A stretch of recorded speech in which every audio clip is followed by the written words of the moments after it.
Imagine a world where a misplaced whisper during dinner could earn you a painful whipping. Picture entire communities, men and women dedicated to spiritual life, communicating for hours, sometimes even days, using only intricate hand gestures, a silent, living language with hundreds of distinct words for everything from bread and fish to God and sin. In some medieval monasteries and nunneries, breaking the profound, all-encompassing silence of the night was considered a grave fault, a serious spiritual failing almost on par with theft or open rebellion. Life behind those thick stone walls was governed by rules that seem almost alien to us now, and silence was often the golden, unbreakable law. Number 10. The Great Silence, night's sacred hush. The medieval day in a monastery or nunnery was meticulously structured around prayer work and study, but as twilight descended, an even deeper level of quiet would fall upon the community. This was known as the Great Silence, or Magnum Silentium. It typically began after the last prayer service of the evening compline, and extended all the way through the night until after the first service of the new day, prime, which often took place well before dawn. This wasn't just a polite request to keep noise levels down. It was a profoundly important spiritual discipline. The thinking was that the night was a special time for contemplation, for a more intimate communion with God, and for rest undisturbed by worldly chatter. The darkness and stillness were seen as conducive to introspection and prayer, a time when the soul could be more receptive to divine whispers.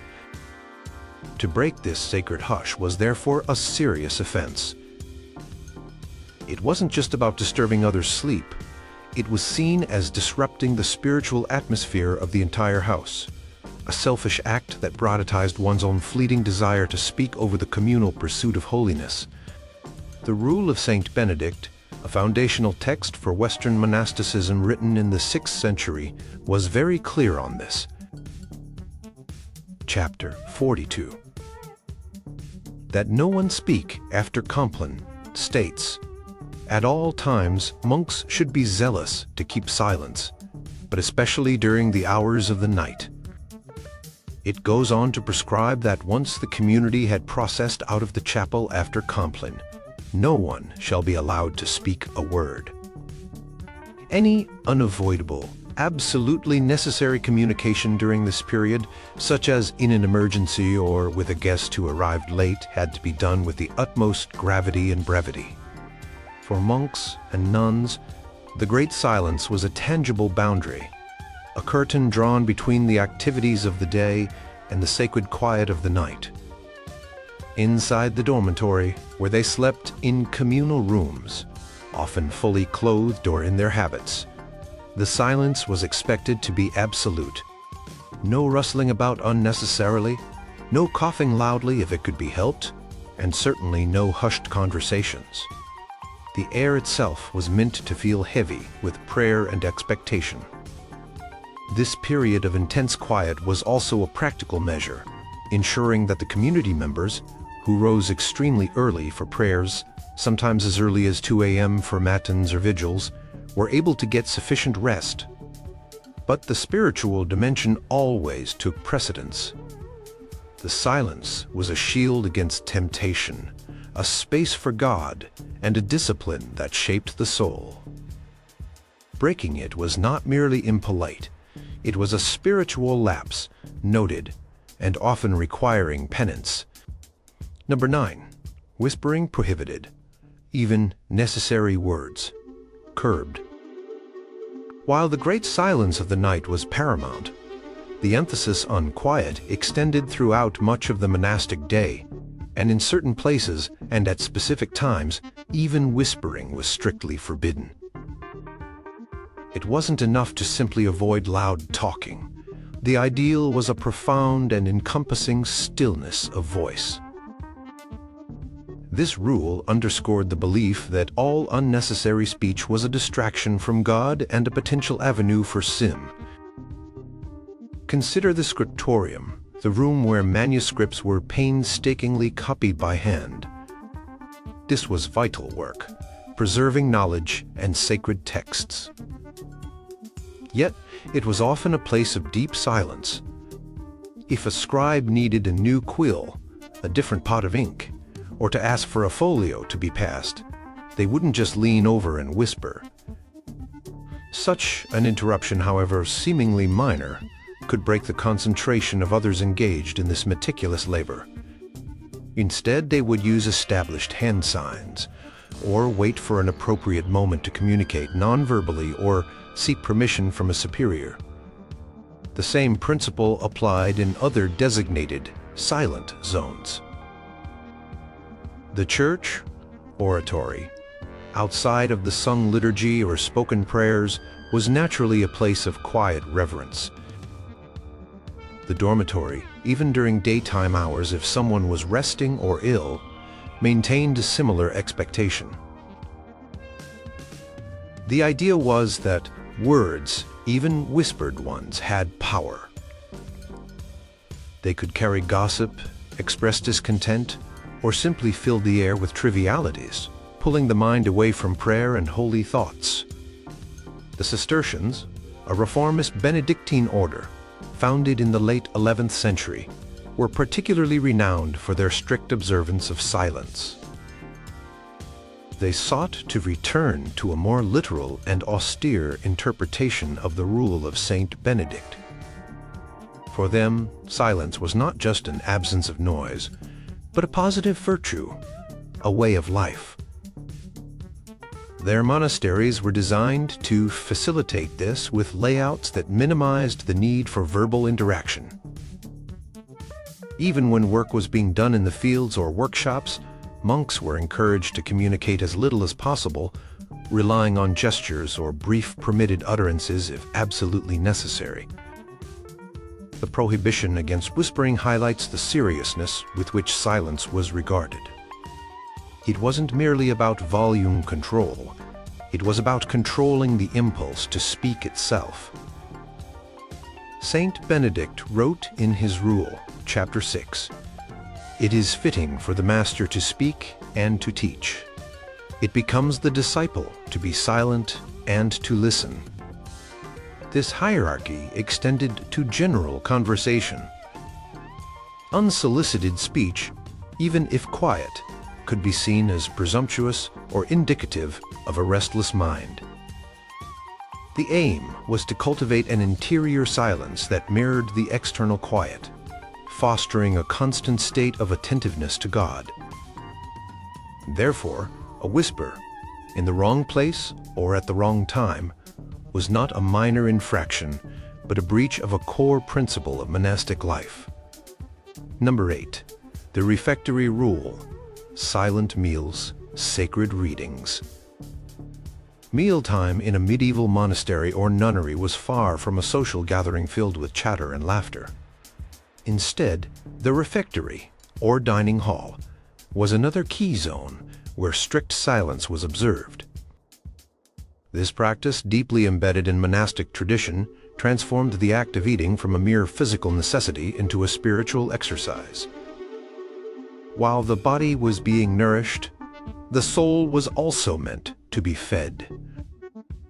As the monks or nuns filed into the refectory and took their places, usually at long wooden tables, an appointed member of the community, known as the lector or reader, would begin to read aloud from a sacred text.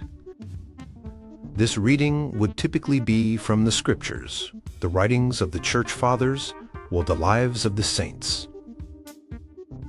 The sound of the lector's voice was often the only human sound permitted during the entire meal.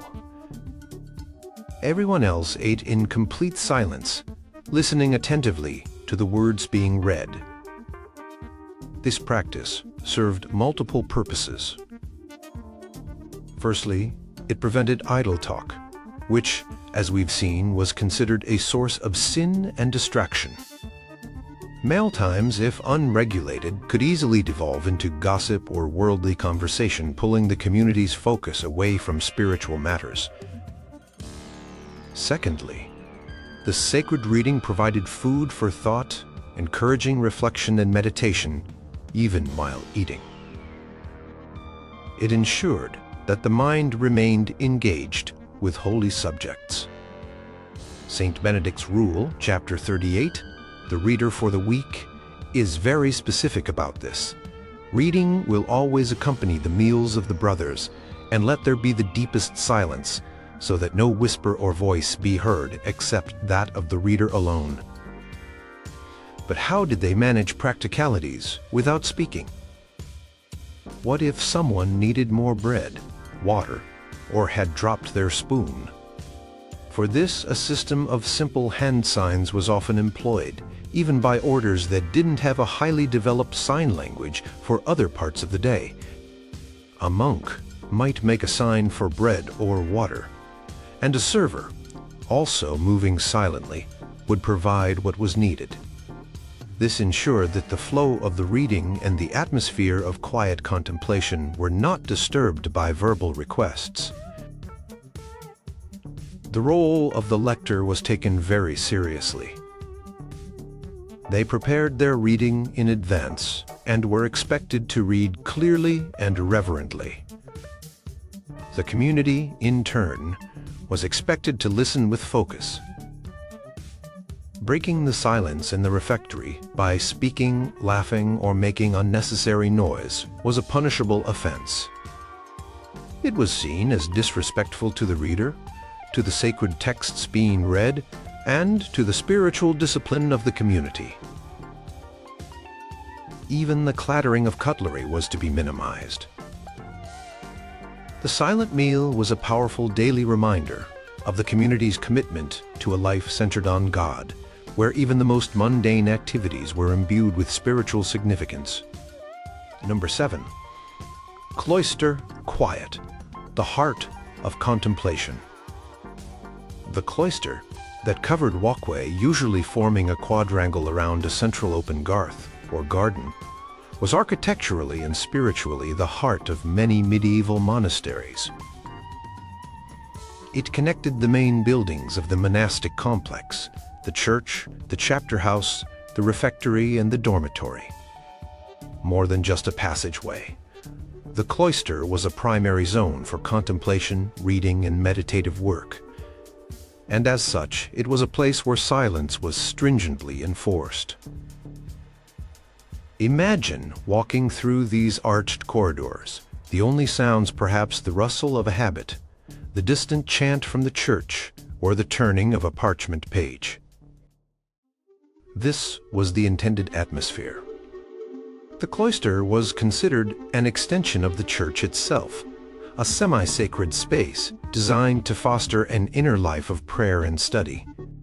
Saint Benedict's rule, while not explicitly detailing cloister silence in the same way it does for nighttime or meals, lays a general foundation for quietude that would naturally extend to such a central and contemplative area. Subsequent monastic legislators and customaries, books detailing the specific practices of an order or house, often made the rules for cloister silence very explicit. Monks and nuns would use the cloister for lectio divina, sacred reading, slowly and reflectively engaging with scripture or other holy texts.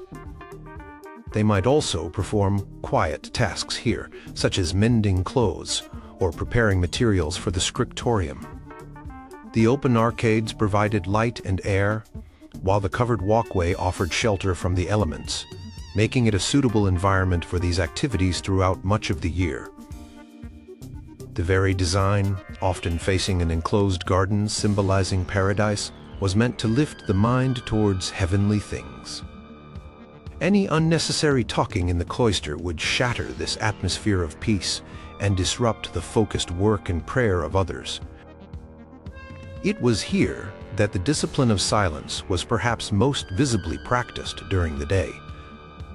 Superiors, like the abbot or prior, or abbess or prioress in a nunnery, might have occasion to speak quietly with a member of the community in the cloister if necessary, but general conversation among the rank and file was typically forbidden. If communication was essential, it would often be done through the established monastic sign language. The enforcement of silence in the cloister was crucial for maintaining the rhythm and purpose of monastic life. It was a training ground for custody of the senses, particularly the tongue. By refraining from speech in this contemplative hub, monks and nuns cultivated an environment where the still small voice of God could be more readily heard, both internally and externally. The quiet of the cloister was not an empty silence, but one filled with the potential for spiritual encounter and intellectual deepening. Breaking this quiet was therefore not just a disturbance, but an impediment to the community's core work of seeking God. Number 6. Speak only when spoken to by a superior. In the hierarchical world of a medieval monastery or nunnery, the rules around speaking were not just about when and where one could talk, but also very much about who was permitted to initiate speech and with whom. A fundamental principle, especially for novices and junior members of the community, was often speak only when spoken to, particularly by a superior. This rule reinforced the monastic virtues of humility, obedience, and respect for authority. Saint Benedict, in chapter 6 of his rule titled On the Spirit of Silence, provides a strong basis for this. It is fitting for the master to speak and to teach. It becomes the disciple to be silent and to listen. He further quotes scripture, "In a multitude of words you will not escape sin, and death and life are in the power of the tongue." This wasn't just about maintaining quiet, but about cultivating a disposition of receptivity and deference. A junior monk or nun was not to freely offer opinions, engage in casual chat with elders, or initiate conversations without a clear and necessary reason, and often not without implicit or explicit permission. This rule had practical implications for daily life. If a monk needed clarification on a task, he would approach his superior, like the cellarer for work-related matters, or the prior for disciplinary or spiritual concerns, and wait to be addressed or make a sign indicating a need to speak. He wouldn't just burst out with a question or comment. This created an ordered environment, where the guidance and wisdom of the experienced elders were given precedence. It also acted as a check against pride and self-assertion, encouraging members to listen more than they spoke. For novices, those in training for monastic life, this rule was particularly strict. Their formation involved breaking old worldly habits of casual conversation and cultivating a new habit of thoughtful, purposeful silence. They were learning to weigh their words, to speak only when necessary, and with humility. The novice master or novice mistress would be the primary person they could speak to, and often only after being given permission. This didn't mean that superiors were constantly talking while everyone else remained mute. Wise abbots and abbesses also valued silence and would speak with deliberation. However, the authority to break silence, to instruct, to correct, or to engage in necessary dialogue rested more freely with them. When a superior spoke, the community was expected to listen attentively. Exceptions would exist, of course. During designated times for recreation, if an order permitted such periods, there might be more relaxed conversation, though still guided by principles of charity and edification. In the chapter meeting, monks might be called upon to speak or offer counsel. But the general tenor, especially outside these specific contexts, was one where speech was carefully regulated by seniority and necessity. This hierarchical approach to speech was seen as integral to maintaining good order and fostering the spiritual growth of each member, teaching them to value listening and to use words with care and respect. Number 5. Idle chatter, the devil's workshop.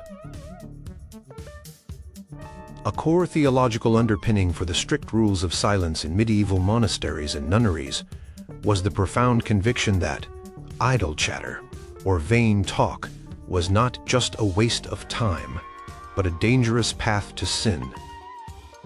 It was often seen metaphorically as the devil's workshop, a place where negativity, discord, and spiritual laxity could be forged. This wasn't merely about avoiding noise. It was about safeguarding the soul. The concept of idle words, or verba otiosa, has deep roots in Christian ascetic tradition.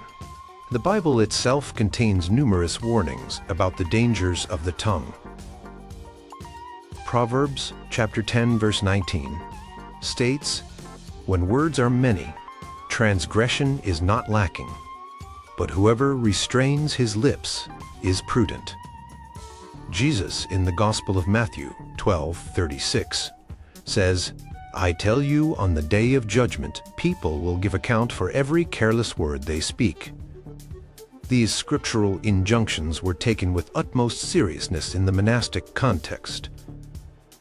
Saint Benedict in chapter 4 of his rule, The Tools for Good Works, lists not to love much speaking and not to speak useless words or words that move to laughter among the instruments of the spiritual art. He recognized that an uncontrolled tongue could undo much spiritual progress. The aim was to cultivate gravitas, a sense of seriousness and purpose in speech as in all actions. Therefore, the monastic rules of silence were not just about creating a quiet environment for study and prayer, but also about actively combating the human tendency towards potentially harmful speech. By limiting opportunities for conversation and by directing permitted speech towards edifying topics, the monastic legislators hoped to protect the community from these spiritual dangers. The silence was a discipline that helped monks and nuns to guard their hearts and minds, to weigh their words carefully, and to ensure that when they did speak, it was for a good and necessary purpose, contributing to their own salvation and that of their brothers or sisters. The fear of idle words becoming tools for evil was a powerful motivator for the pervasive culture of silence. Number 4. Signs of silence. The language of hands. Given the extensive periods and places where verbal communication was forbidden, how did monks and nuns manage the practical necessities of daily life and communal work? The answer: in many monasteries, and especially within stricter orders like the Cistercians and Carthusians, lay in the development and extensive use of monastic sign language, sometimes referred to as sign talk or signa loquendi. This wasn't just a few rudimentary gestures, it was often a complex system with hundreds, sometimes even over 1,000 distinct signs. This silent language allowed for communication about a vast array of topics without breaking the vocal silence. There were signs for common objects: bread, wine, book, fish, knife; liturgical items: altar, incense, holy water; actions: read, write, sleep, work, pray; people: abbot, cellarer, guest, novice; and even abstract concepts: God, sin, good, bad, yesterday, tomorrow. The signs were often somewhat intuitive or mimetic. For example, a sign for book might involve mimicking the opening of a book, or fish might involve whittling a hand like a fish's tail. However, many signs were conventional and had to be learned. Lists of these signs, known as signa, lists, were sometimes compiled to help teach novices and to ensure consistency. The famous Cluniac sign list from the 11th century, for example, contains several hundred signs illustrating the richness of this non-verbal communication system. Different monastic orders and even different individual monasteries could develop their own local dialects of sign language, though many signs were widely understood across various Benedictine-influenced houses. The The use of sign language was most prevalent in areas and during times of strict silence, such as the refectory, the cloister, the dormitory, especially during the Great Silence if urgent communication was needed, and the church outside of services. It was also crucial in workshops, where manual labor was performed, allowing monks to coordinate tasks without disruptive chatter. For instance, a monk working in the monastery's mill might need to signal for more grain, or a cook in the kitchen might need to request a particular ingredient. While practical, the use of sign language also had a spiritual dimension. It reinforced the discipline of silence by providing an alternative to speech, thereby reducing the temptation to talk. It also encouraged mindfulness, as one had to be attentive to give and receive signs correctly. However, even sign language was meant to be used with discretion and only for necessary communication. Frivolous or excessive signing could also be considered a breach of the spirit of silence and might be subject to correction. Some monastic reformers even expressed concerns that sign language could become too elaborate or replace true interior silence with a different kind of busyness. Nevertheless, monastic sign language was a remarkable adaptation that enabled complex communities to function effectively, while adhering to rigorous rules of vocal silence. It stands as a testament to human ingenuity and the profound commitment of medieval monks and nuns to a life of quiet contemplation and disciplined communication. These silent conversations, carried out through the intricate dance of hands, were an integral part of the soundscape, or rather the silentscape of the medieval monastery. Number 3. The circator's watch. Silence. Police on patrol. Maintaining such strict rules of silence across a large community required more than just good intentions. It needed active monitoring and enforcement. This crucial role often fell to an official known as the circator or circuiter, from the Latin circuire, to go around, sometimes also referred to as the dean or other similar titles depending on the order and specific monastery. These individuals were, in effect, the silence police of the monastery. The circator's primary duty was to patrol the monastic precincts, especially those areas where silence was most strictly enjoined, such as the cloister, the church, the refectory, the dormitory, and the workshops. They moved quietly and unobtrusively, observing the conduct of the monks or nuns. Their presence was a constant reminder of the importance of silence and other monastic disciplines. They were looking for any breaches, illicit conversations, whispering, unnecessary noise, idleness, or any other behavior contrary to the rule. The rule of Saint Benedict doesn't explicitly name the circator, but it does speak of deans, officers in charge of groups of 10 monks, who were responsible for the good conduct of those under their care. Over time, especially in larger monasteries, the specialized role of the circator evolved to ensure that the rules and injunctions about silence were meticulously upheld. Customaries, the detailed books of regulations for individual monasteries or orders, often laid out the duties of the circator in detail. These officials were typically chosen for their maturity, discretion, and exemplary observance of the rule themselves. They needed to be vigilant, but also fair and not overly zealous to the point of causing resentment. Their patrols were often unpredictable to prevent monks from simply being quiet when they knew the circator was nearby. Some circators were said to wear soft shoes or even go barefoot to move about more silently and increase their chances of catching rule breakers unawares. If a circator observed an infraction, their response might vary.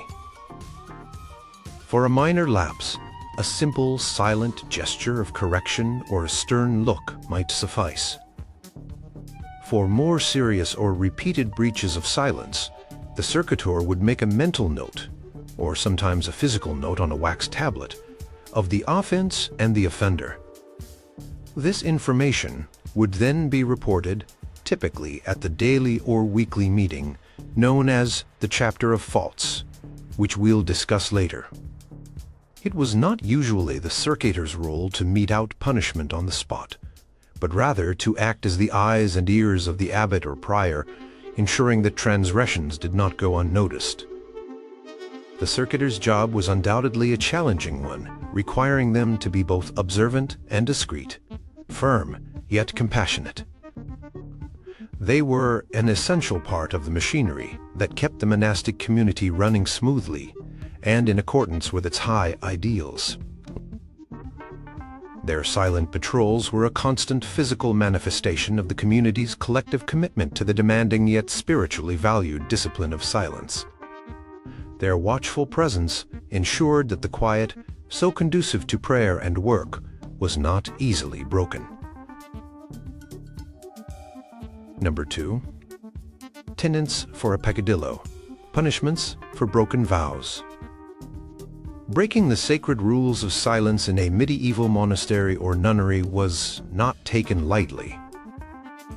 While the primary goal was spiritual formation, lapses were expected, and a system of penances and punishments was in place to correct offenders and reinforce the importance of the rules. These penalties varied in severity, depending on the gravity of the offense, whether it was a repeated transgression and the specific customs of the monastic order or individual house. For minor, unintentional infractions, a word slipped out in surprise, a brief, hushed exchange deemed unnecessary. The penance might be relatively light. This could involve prostration. The offender might be required to prostrate themselves on the floor of the church or chapter house as an act of humility. Reciting extra prayers. Being assigned additional psalms or prayers to say. Fasting, being given a smaller portion of food or having to abstain from a particular item like wine or a specific dish for a period. A public apology. Having to acknowledge their fault before the community. However, for more serious or deliberate violations of silence, such as engaging in prolonged idle chatter, speaking during the great silence, or arguing the punishments, could be significantly harsher. These escalated penalties aimed to make a strong impression on the offender and serve as a deterrent to others. Some of these included the discipline, flogging, corporal punishment, often administered with a scourge, a small whip or bundle of knotted cords, was a common penance in many medieval monasteries, particularly for more serious faults. This was usually done in private by a superior or in the chapter meeting. While shocking to modern sensibilities, it was seen as a way to discipline the body to aid the soul, and was often accepted with humility. Solitary confinement or separation, being required to sit or eat alone, separate from the community, for a period. This emphasized their disruption of communal harmony. Loss of privileges, being temporarily barred from certain activities or responsibilities. More severe fasting, being put on a bread and water diet for a set number of days. Holding a position of shame, for example. Being made to sit on the floor in the refectory or hold a candle during services as a mark of their penance. The rule of Saint Benedict itself outlines a graduated system of admonition and correction, chapters 23 to 30. First, private admonition by a superior, then public reproof. If these failed, excommunication from common prayer and meals could follow. For the truly incorrigible, the rule even mentions expulsion as a last resort, though this was rare and only after all other corrective measures had failed. The purpose of these penances was not primarily retributive, but medicinal, intended to heal the spiritual sickness that led to the fault, and to restore the individual to full communion with the community and with God. The punishments, even the physical ones, were generally understood within a framework of spiritual discipline and the pursuit of virtue. The swift and certain application of penance for breaking silence underscored just how central this discipline was to the entire fabric of medieval monastic life. It was a constant reminder that words had weight and silence had profound value. Number 1. The chapter of faults, public confession for unsanctioned speech. One of the most distinctive and powerful mechanisms for maintaining discipline, including the rules of silence in medieval monasteries, was the chapter of faults, or capitulum culparum. This was a regular, often daily, meeting of the entire community, usually held in the chapter house after one of the morning prayer services like Prime. During this assembly, monks or nuns would publicly confess their own failings against the rule, or accuse others, or be accused by designated officials like the circator of transgressions they had witnessed. The chapter of faults was a potent tool for communal self-regulation and spiritual accountability.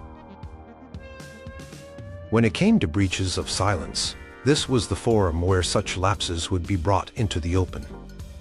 A monk who had spoken without permission in the cloister or whispered during the great silence might stand before his brothers or be pointed out by the circator, and the fault would be named. The process typically involved an element of ritual. The abbot or prior or abbess prioress would preside. Those who had faults to confess or who were accused would come forward, often prostrating themselves or kneeling. The fault would be stated, "I accuse myself of speaking idle words in the refectory," or Brother Thomas was heard speaking after Compline. There wasn't usually a lengthy defense or argument. The expectation was one of humble admission and acceptance of the penance assigned by the superior. Penances assigned in the chapter of faults for speaking out of turn could range from those already mentioned, such as reciting extra psalms or taking a lower place at meals, to more significant acts of mortification if the offense was severe or repeated. For example, a monk who frequently broke silence might be given a more public and humbling penance, such as being required to lie prostrate at the door of the church for everyone to step over. The chapter of faults was not intended to be a place of shaming for its own sake, but a regular spiritual cleansing for the community. It was a practical application of the monastic ideal of constant conversion and striving for perfection. By bringing even small failures in observing silence into the light, the community reaffirmed its commitment to this foundational discipline. This daily or weekly reckoning ensured that the pursuit of silence remained a conscious and active effort for every single member, making it clear that even a seemingly small, unsanctioned word had consequences within the meticulously ordered world of the medieval monastery,